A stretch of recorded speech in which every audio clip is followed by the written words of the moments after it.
اس کہانی کا باقاعدہ آغاز سیکنڈ ورلڈ وار سے شروع ہوتا ہے۔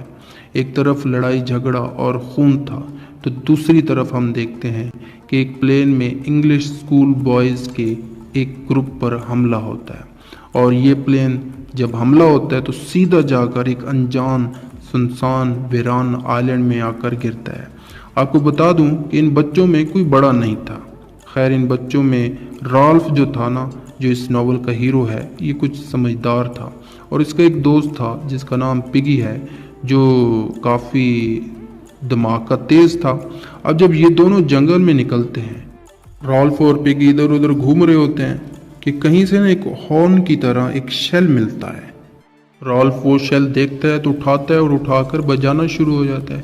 جیسے بجاتا ہے تو سب بچے اکٹھے ہو جاتے ہیں۔ اب جب یہ سب بچے اکٹھے ہوتے ہیں تو یہ فیصلہ کرتے ہیں، ایک ڈیسیجن لیتے ہیں کہ ہم سب کو نا ایک لیڈر چاہیے جو ہمیں لیڈ کر پائے، جو ہمیں راستہ دکھا پائے۔ تو یہ بچے رالف کو اپنا لیڈر چن لیتے ہیں۔ اب جب یہ لیڈر بنتا ہے تو رالف رولز بنا دیتا ہے اور ایک جیک نام کے لڑکے کو ہنٹر گروپ کا لیڈر بنا دیتا ہے، اور ان کے ذمہ تھا کیا؟ ان کے ذمہ شکار کر کے لے کر آنا تھا۔ اب انہی بچوں میں ایک بچہ آتا ہے اور کہتا ہے کہ میں نے جنگل میں نا ایک بیسٹ دیکھا ہے۔ رالف کہتا ہے ایسا کچھ بھی نہیں ہے۔ پھر اس کے بعد جنگل میں رالف راستہ ڈھونڈنا شروع ہو جاتا ہے تاکہ اس جنگل سے باہر نکلا جائے۔ اب یہ جو رالف ہے جنگل میں گھوم رہا ہے، چل پھر رہا ہے، اس کے مائنڈ میں نا ایک آئیڈیا آتا ہے۔ تو یہ کیا کرتا ہے، یہ سب لڑکوں کو بلا کر ایک طریقہ بتاتا ہے کہ ہم لوگوں نے نا جنگل سے کیسے نکلنا ہے۔ یہ ایک کویشچن رکھتا ہے۔ یہ کہتا ہے کہ پہلے تو ہمیں لکڑیاں جمع کرنی ہوں گی، پھر اس کے بعد انہی لکڑیوں کو ایک پہاڑ کی چوٹی پر جلانی ہوگی تاکہ اس سے اٹھنے والے دھوئیں کی وجہ سے کوئی یہاں پر آئے اور ہمیں بچا کر لے جائے۔ اب یہ آئیڈیا سب کو پسند آتا ہے، تو اب آگ جلانا باقی تھی۔ تو رالف نے پگی کے گلاسز کو لے کر آگ جلائی۔ اب جب آگ جل چکی تھی تو رالف خوش ہوتا ہے، لڑکے بھی خوش ہو جاتے ہیں کہ اب اس دھوئیں کو دیکھ کر کوئی ہمیں بچا لے گا۔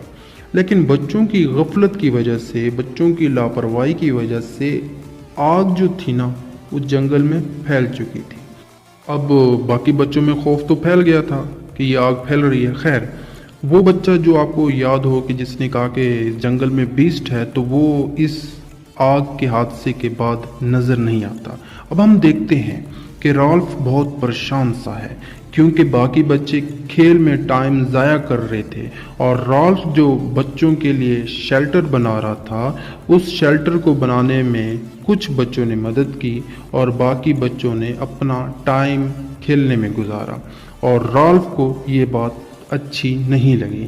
دوسری طرف ہنٹر گروپ کے جیک کی بات کریں تو یہ پگی کا بہت زیادہ مذاق اڑاتا ہے، اور یہی جیک کیونکہ پاور کا بھوکا ہے، تو یہ جو ہے نا رالف کا مقابلہ کرنا شروع ہو جاتا ہے، آرگومنٹس کرنا شروع کرتا ہے، رالف کے اگینسٹ جانا شروع کر دیتا ہے، بہت زیادہ رالف کو تنگ کرتا ہے۔ اب آگے کیا ہوتا ہے، رالف جو ہے نا اب بہت تنگ آ چکا تھا، سب بچوں کو ایک جگہ پر بلا لیتا ہے، لیکن کوئی بھی بچہ رالف کی باتوں کو نہیں سنتا کیونکہ وہ کھیل رہے تھے اور جنگل کے بیسٹ کے متعلق باتیں کر رہے تھے، اور یہ میٹنگ بنا کسی نتیجے کے تحت ختم ہو جاتی ہے۔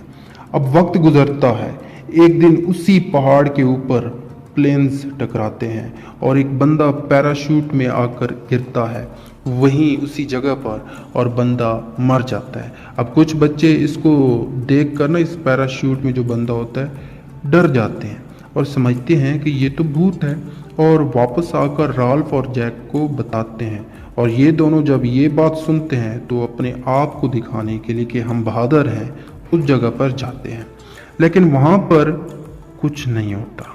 واپس آتے ہیں اور بتاتے ہیں کہ تسلی رکھو کہ وہاں پہ کوئی بھوت ووت نہیں تھا۔ اب ان سب کے بعد جیک رالف کو کہتا ہے کہ تم لیڈر بننے کے قابل نہیں ہو، تمہاری کوئی بات مانتا ہی نہیں ہے، تو تم لیڈرشپ کو چھوڑ دو۔ اب کون طے کرے گا کہ رالف لیڈر بنے گا یا نہیں؟